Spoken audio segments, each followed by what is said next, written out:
హల్లెలూయా యేసు ప్రభున్ ఎల్లరు స్తుతించుడి.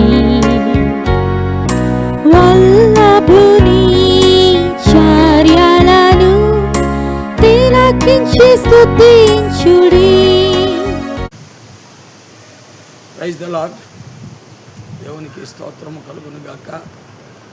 చేరువచ్చిన ప్రియులందరికీ ప్రభు నామములో వందనాలు తెలియజేస్తున్నాను. దేవుడు మిమ్మల్ని అందరినీ దీవించి ఆశీర్వదిస్తున్నందుకు దేవునికి మహిమ కలుగును గాక. సమయంలో దైవ గ్రంథం బైబిల్ నుండి ఎఫెసీయులకు రాసిన పత్రిక 5వ అధ్యాయము 15వ వచనం చదువుతున్నాను. దినములు చెడ్డవి గనక సమయమును పోనీక సద్వినియోగం చేసుకోవచ్చు. అజ్ఞానుల వలె కాక జ్ఞానుల వలె నడుచుకున్నట్లు జాగ్రత్తగా చూచుకున్నది. ఇలారా స్కూల్స్, కాలేజెస్ అన్నీ మళ్ళా తెరవబడ్డాయి.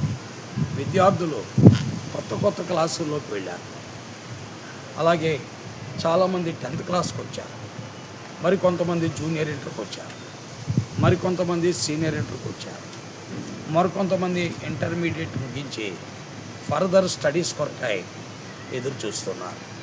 అయితే అందరికీ కావలసినటువంటి ప్రాముఖ్యమైన పాఠం చిన్న వయసు నుండి నేర్చుకోవాల్సింది ఏంటంటే, మరి స్కూల్స్కి, కాలేజెస్కి వెళ్తున్న ప్రతి బిడ్డ కూడా సమయాన్ని సద్వినియోగం చేసుకోవాలి.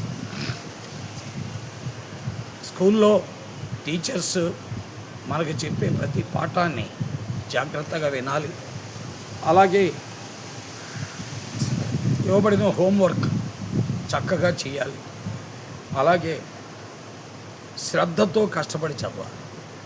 సాధారణంగా చాలామంది అంటూ ఉంటారు, స్కూల్ ఫస్ట్ రావాలి నాకు, లేక కాలేజ్ ఫస్ట్ రావాలంటారు. స్కూల్ ఫస్ట్, కాలేజ్ ఫస్ట్ కాదు, 100% మార్క్స్ రావాలని ప్రయత్నించాలి.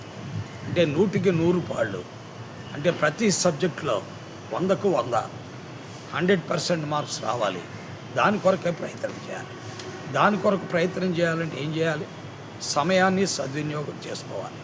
అనగా మీకు ఇవ్వబడిన ప్రతి సమయమును మీరు దేవుడు మనకి దినానికి 24 గంటలు ఇస్తున్నాడు.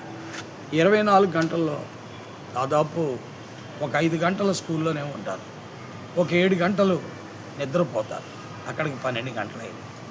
ఆ తర్వాత మిగిలిన 12 గంటల్లో ఒక 4-5 గంటలు మిగతా పనులు, స్నానాలకి, మరి దేహశుద్ధి కొరకు, మరి మన యొక్క సొంత కార్యాలు చేసుకునే కొరకు ఉపయోగించుకుంటాం. మిగిలిన 6 గంటలు కూడా చదవటానికి ఉపయోగించాలి. 5 గంటలు స్కూల్లో వినటానికి ఉపయోగిస్తే మరొక 6 గంటలు చదవటానికి ఉపయోగించాలి. అప్పుడు ఖచ్చితంగా నువ్వు అనుకున్నది సాధించగలవు. నీవు దేని విషయమై ఆలోచిస్తున్నావో ఆ శిఖరాన్ని అధిరోహించగలవు. కాబట్టి దేవునిపైన నమ్మిక ఇచ్చి, దేవునిపై ఆధారపడి కష్టపడి చదవడానికి ప్రయత్నించండి. సమయాన్ని సద్వినియోగం చేసుకోండి. అజ్ఞాని అన్నవాడు, బుద్ధిహీనుడు అన్నవాడు సమయాన్ని దుర్వినియోగం చేస్తాడు. వాడు ఎంతసేపు తిరిగిపోతుగా ఉంటాడు, వ్యర్థమైన సంభాషణ, వ్యర్థమైన వాడి జోలికి వెళ్తుంటాడు, వ్యర్థంగా అక్కడిక్కడికి స్నేహితులతో సమయాలు వృధా చేస్తూ ఉంటారు. అయితే లేఖనాలు చెప్తుంది, మరి సమయాన్ని పోనీయకుండా సద్వినియోగం చేసుకోవాలి. ఆలోచించండి. నిర్ణయాలు మీవే. మీ తల్లిదండ్రులు మీ మీద ఎంతో డబ్బు ఖర్చు పెడుతున్నారు.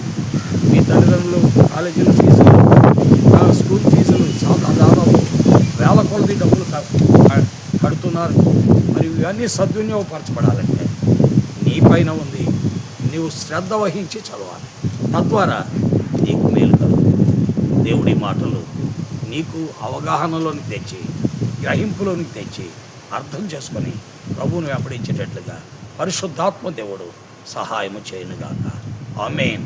ప్రేమ కలిగిన తండ్రి, పరిశుద్ధుడు అయిన నమ్మకమైన దేవ, నీకు వందనములు, స్తోత్రాలు.